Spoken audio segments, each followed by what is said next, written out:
আজি আমি ডক্টৰসকলে সাগৰ হস্পিটেলত মিলি হাৰ্ট এটাক সম্বন্ধত আমি আলোচনাখিনি কৰিছোঁ আৰু আমি ডক্টৰসকলে যিখিনি প্ৰফেচনেলি পাৰিছোঁ আলোচনা কৰি চালোঁ। এতিয়া এই আলোচনাৰ পাছত আমি কিছু ৰাইজলৈ বাৰ্তা পঠাব খুজিছোঁ। ডক্টৰ অতনু বসুমতানী ছাৰ, তেখেত আমাৰ সাগৰ হস্পিটেলৰ ফিজিচিয়ান হয়। তেখেতৰ পৰা দুটা এটা কথা জানিব খুজিম।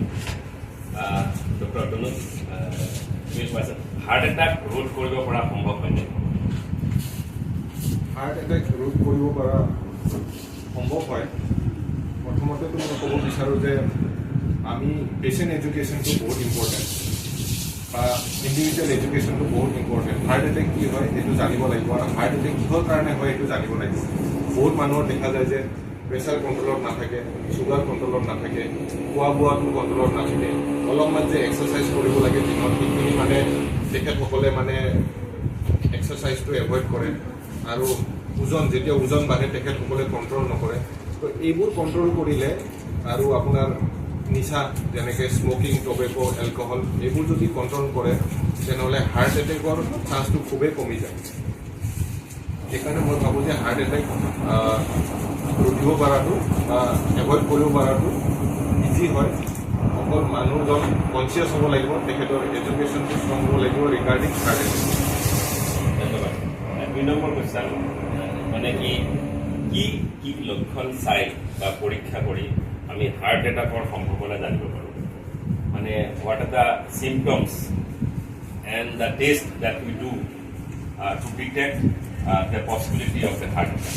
চিমটমছ ক'বলৈ গ'লে এনেকুৱা কয় যে হাৰ্ট এটেক যদি হয় দাঁতৰ তলৰ পৰা দাঁতৰ বিষটোকো ধৰিব পাৰে, এইখিনিৰ পৰা দাঁতৰ পৰা ভৰিলৈকে যিকোনো বিষটোতে আৰু এছ'চিয়েটেড উইথ আপোনাৰ যদি হিষ্ট্ৰী আছে পেচেণ্টৰ যে আগতে ডায়েবেটিছ আছে, চুগাৰ কণ্ট্ৰলত নাই বা প্ৰেছাৰ কণ্ট্ৰলত নাই বা ওজন বেছি আছে বা আপোনাৰ স্মকিঙৰ হিষ্ট্ৰী আছে, এলকহল কনজামশ্যন আছে, টবেকো চিউইং, এইবোৰ যদি আছে তেনেহ'লে যিকোনো বিষ দাঁতৰ পৰা ভৰিলৈকে সেইটো হাৰ্ট এটেক হোৱাৰ চান্স এটা আছে। চ' আৰু 2 নম্বৰ কথা হ'ল যেতিয়া পেচেণ্টৰ মানে কোনবোৰ পেচেণ্ট প্ৰ'ন হয়, যিবোৰ পেচেণ্টে ধৰক আপোনাৰ এইখিনিতো ক'লোৱে ডায়েবেটিছ, প্ৰেছাৰ আৰু ওজনৰ কথা ক'লোৱে, যিবোৰ পেচেণ্টে অলপ কাম কৰিলে বুকু বিষায়, অলপ খটখটি উঠিলে বুকু বিষায় বা কিবা অলপমান ওজন দাঙিলে বুকু বিষায়, সেইবোৰ পেচেণ্টৰ আমি এটা ছাছপেক্ট কৰিব পাৰোঁ যে হাৰ্ট এটেক হোৱাৰ সম্ভাৱনা আছে। আৰু জাষ্ট এটা টেষ্টৰ কথা যদি কওঁ, ECG এটা কৰিলে গম পোৱা যায় বা ECGৰ পিছত আমি যাব পাৰোঁ ইক'কাৰ্ডিঅ'গ্ৰাফি, যোনটো মানে হাৰ্টৰ ছ'ন'গ্ৰাফি বুলি ক'ব পাৰে, বা আমি যাব পাৰোঁ ট্ৰেডমিল টেষ্টিং, যিটো মানে আমি ট্ৰেডমিলত খোজকাঢ়িলে এনেই বুকুনি বিষায়, খোজকাঢ়িলে বুকুনি বিষায়, কিন্তু যেতিয়া ট্ৰেডমিলত খোজকাঢ়ে বা দৌৰে বা অলপমান ট্ৰেডমিলটো ওখ কৰি দিয়া যায় যেতিয়া দৌৰিলে যেতিয়া বুকুটো বিষায়, সেইবোৰ পেচেণ্টৰ মানে হাৰ্ট এটেক হোৱাৰ সম্ভাৱনা আছে বা heart attack minor heart attack কিজানি হৈছে সেইটো। আৰু টেষ্টৰ ভিতৰতো ECG, ইক' ট্ৰেডমিল টেষ্টিং আৰু কিছুমান ব্লাড টেষ্ট আছে যেনেকৈ কাৰ্ডিয়েক মাৰ্কাৰ্ছ আছে, ট্ৰপনিনছ আছে, NT-proBNP আছে, হাই চেঞ্চিটিভিটি CRP এইবোৰ আছে। চ' এইবোৰ টেষ্টেদি আমি গম পোৱা যায় হাৰ্ট এটেক হৈছে, মাইনৰ হাৰ্ট এটেক হৈছে।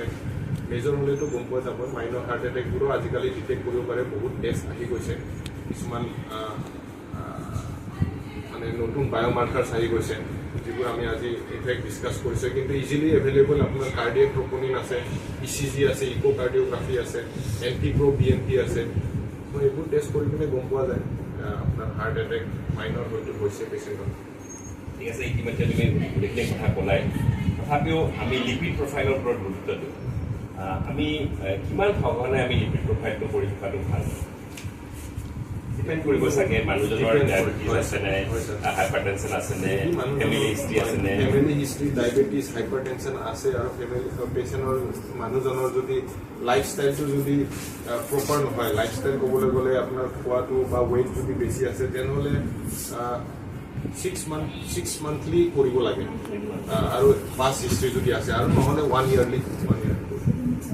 আচ্ছা, মানুহজনে যদি হাৰ্ট এটাকৰ থকা সম্ভাৱনা বা তেনেকুৱা ধৰণৰ ছাছপেক্ট কৰে ঘৰতে, আত্মীয়সকলে ঘৰতে কিবা ব্যৱস্থা ল'ব পাৰিব নেকি? বা এই ঘৰৰ পৰা হস্পিটেললৈ লৈ যোৱা সময়ত আত্মীয়জনে এই ট্ৰেন্সপৰ্টৰ সময়ত কিবা সহায় কৰিব পাৰিব নেকি? এনে চৰ্বিট্ৰেট বুলি এটা টেবলেট আছে। চৰ্বিট্ৰেটটো যোনটো আমি কওঁ যে হাৰ্ট এটেক হ'লে জিভাত এটা টেবলেট দিওঁ, আমি জিভাৰ তলত এটা টেবলেট দিওঁ, সেইটো চৰ্বিট্ৰেট টেবলেট বুলি কয়। তো এই চৰ্বিট্ৰেট টেবলেটটো আচলতে ঘৰত থাকিবই লাগে চবৰে।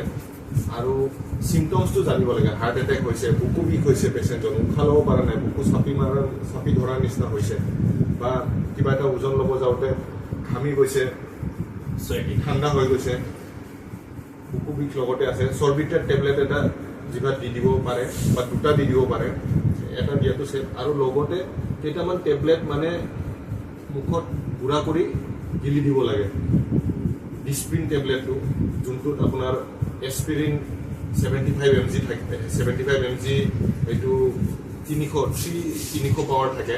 তাৰমানে এছপিৰিন 75 mg 4টা টেবলেট গুড়া কৰি খাই দিব লাগে। লগতে এটৰভাষ্টেটিন 40 mg 2টা টেবলেট গুড়া কৰি খাই দিব লাগে।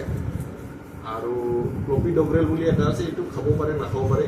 এই 3টা বস্তু চৰ্বিট্ৰেট এটা জিভাত লৈ ল'ব লাগে, ইকোস্প্ৰিন 4টা টেবলেট 75 mg 4টা টেবলেট, তাৰমানে টোটেল 300 mg গুড়া কৰি খাই দিব লাগে। আৰু এটৰভাষ্টেটিন 40 mg 2টা টেবলেট গুড়া কৰি খাই দিব লাগে। ইমাৰ্জেঞ্চি মেডিচিন হিচাপে যদি এইখিনি ঘৰত থাকিব লাগে, ঘৰত থাকে ভাল কথা।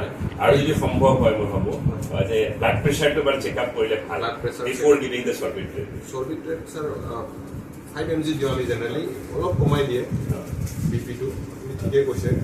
সেইকাৰণে মই 2টা দিয়া মানা কৰিম, কিন্তু বিপি চাই পিনে 2টাও দিব পাৰি, 10 mg লৈকে যাব পাৰি, ৰিপিট কৰিব পাৰি ড'জটো।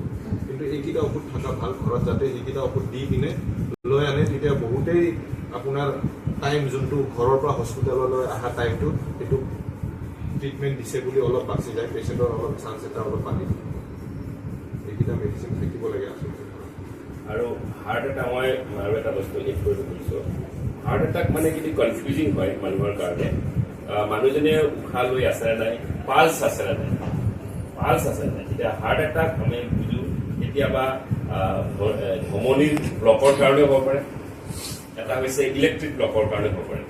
গতিকে যদি সম্ভৱ হয় ঘৰত বা যদি আত্মীয়সকলে যদি পালছটো চাই অন্তত পালছ আছে নে নাই, যদি পালছ আৰু কনচিয়াছনেছ আছে নে নাই, যদি এইখিনি যদি ডিষ্টিংগুইছ কৰিব পাৰে, যদি পালছটো নাই তেতিয়াহ'লে তাৰ চিনাৰীটো বেলেগ, পালছ আছে কনচিয়াছ আছে সেইটো চিনাৰীটো বেলেগ, বা কেতিয়াবা পালছৰ ধৰণটো বেলেগ বেলেগ, এটাৰ চিনাৰীও বেলেগ। গতিকে এইখিনি বস্তু আত্মীয়সকলৰ কাৰণে কেতিয়াবা ডিফিকাল্ট হয়। তথাপিও যদি সম্ভৱ হয় মানুহজনে উশাহ লৈছে নে নাই, উশাহত যদি প্ৰব্লেম হৈছে অন্ততঃ CPR বুলি বস্তু এটা আছে, যিটো এইখিনি যদি প্ৰত্যেকজন আত্মীয়সকলে বা এটা ঘৰৰ মানুহ শিকি লয়, গতিকে সেই আত্মীয়সকলেও ফ্ৰম হোম টু হস্পিটেল এইখিনিত সহায় কৰিব মই ভাবোঁ। বেচিক লাইফ ছাপৰ্ট বুলি কয়, BLS বুলি কয়, যোনটো মানে কমন পিপলবিলাকে জানিব লাগে একচুৱেলি বেচিক লাইফ ছাপৰ্ট। আৰু সেইটো হেল্প কৰিব, কিন্তু ভালকৈ জানিব লাগিব আপোনাৰ। কাৰণ CPR বুলি যোনটো কয়, তাতে চেষ্ট কম্প্ৰেশ্যন বুলি যোনটো আছে, চেষ্ট কম্প্ৰেশ্যনটো যদি ইফেক্টিভ নহয় তেনেহ'লে পেচেণ্টৰ অক্সিজেনটো কমিহে যাব উল্টা, আৰু ইঞ্জুৰি বেছি হ'ব। চ' বেচিক লাইফ ছাপৰ্ট বুলি কয়, এডভান্স কাৰ্ডিয়েক লাইফ ছাপৰ্ট এইটো হস্পিটেলত কৰে, বা টেকনিচিয়ানে বা আপোনাৰ সেইবোৰ যিবোৰ ইমাৰ্জেঞ্চি টেকনিচিয়ান সিহঁতি পাৰে। কিন্তু বেচিক লাইফ ছাপৰ্টটো চবকে শিকাব পাৰিম, আৰু এইটো ভালকৈ শিকিলে এইটো বহুত হেল্পফুল হয় আপোনাৰ হস্পিটেলৰ পৰা। আত্মীয়সকলে যদি সম্ভৱ হয় CPRৰ ইণ্ডিকেশ্যন আৰু CPRৰ মেথডটো যদি শিকি লয়, then they can be very useful, effective. লাষ্টত হাৰ্ট এটাক নহ'বৰ কাৰণে আমাৰ যিটো জীৱনশৈলী আছে, খাদ্যৰ যিটো প্ৰভাৱ আছে, সেই সম্পৰ্কত তোমাৰ কি মত? ক'বলৈ গ'লে চবেই জানে, কিন্তু ফ'ল' কৰিব নোৱাৰে, বহুত কমে ফ'ল' কৰে। খাদ্যশৈলীটোতো নিচাজাতীয় বস্তু যেনেকৈ স্মকিং, টবেকো, এলকহল এইবোৰ এভইড কৰিব লাগে। অইলি বস্তু, ফেটি বস্তু এভইড কৰিব লাগে। ৱেইট মেনেজ কৰিব লাগে। আমাৰ এক্সাৰচাইজটো আমাৰ ডেইলি লাইফত ইনকৰ্পৰেট কৰিব লাগে। মেণ্টেল হেল্থ ষ্ট্ৰং ৰাখিব লাগে। আৰু আপোনাৰ এইখিনি যদি কৰে তেনেহ'লে ডায়েবেটিছ আৰু প্ৰেছাৰ পেচেণ্টে নিজে মানুহজনে নিজে জানিব লাগিব মোৰ আজিৰ ডেটত মোৰ প্ৰেছাৰ কেনেকুৱা আছে আজিৰ ডেটত মোৰ চুগাৰ কোনটো ষ্টেটাছত আছে নিজৰ এই প্ৰেছাৰ আৰু চুগাৰ ষ্টেটাছটো জানিব লাগিব সেই সেনেকে যদি তেখেতসকলে জানে তেনেহ'লে এভইড কৰিব পাৰি হাৰ্ট এটেক অইল সম্পৰ্কত ক'বা নেকি এই যে মানুহে যে অইল খাব নিদিয়ে আমিতো অইলটো খাওঁৱেই হা নন ভেজ ভেজ এই সম্পৰ্কত কিবা মতামত আছে নেকি যে we should avoid non veg আৰু we should be more interested for vegetarian food this of thing এনেই অইলৰ কথা কৈছোঁ প্ৰথমতে অইল পোৱা যায় যে ছানফ্লাৱাৰ অইল বা হেৰি অইল ভেজিটেবল অইল এইবোৰ মানে অলিভ অইল এনেকৈ বহুত আছে সেইটো মানে চব অইলে ছেম হয় কমাব লাগে যিমান পাৰে কমাব লাগে আৰু ছেকেণ্ডলি আপোনাৰ যিটো নন ভেজ ভেজৰ কথা কৈছে ভেজিটেৰিয়ানবিলাকৰো আপোনাৰ গাইডলাইন্স আছে কেনেকৈ খাব লাগে নন ভেজিটেৰিয়ানছবোৰৰো গাইডলাইন্স আছে কেনেকৈ খাব লাগে লাগাতকৈ বেছি খালে দুটাও প্ৰব্লেম হ'ব আৰু ভেজিটেৰিয়ানবিলাকৰ মই মোৰ ক্ষেত্ৰত কৈছোঁ দেখিছোঁ যে ভেজিটেৰিয়ানবিলাকৰ লিপিড প্ৰফাইল বহুত ডিৰেঞ্জ থাকে ট্ৰাইগ্লিচাৰাইড বহুত হাই থাকে মষ্ট প্ৰবেবলি ভেজিটেৰিয়ান ক'বলৈ গ'লে বেছি মিল্ক প্ৰডাক্ট বা বেছি অইলি বস্তু খাই দিয়ে নেকি সেইটো বুলি ভাবোঁ আৰু মিল্ক এণ্ড মিল্ক প্ৰডাক্ট যদি পচিবল হয় উইথ দি এডভান্সিং এজ বা পঢ়াৰ লেভেলকো কমাব লাগে হয় সেইটো কমাব লাগে আৰু গাইডলাইন্স মতে খাব লাগে ছাৰ মানে যিখিনি পাৰে খাব লাগে যিখিনি লাগে খাব লাগে লাগাতকৈ বেছি খাব নালাগে ভেজে হওক নন ভেজে হওক ধন্যবাদ এক্সেলেণ্ট থেংক ইউ আমাৰ সাগৰ হস্পিটেলৰ ফালৰ পৰা ডক্টৰ অঞ্জন বছুমতাৰীক আমি ধন্যবাদ জনালোঁ থেংক ইউ থেংক ইউ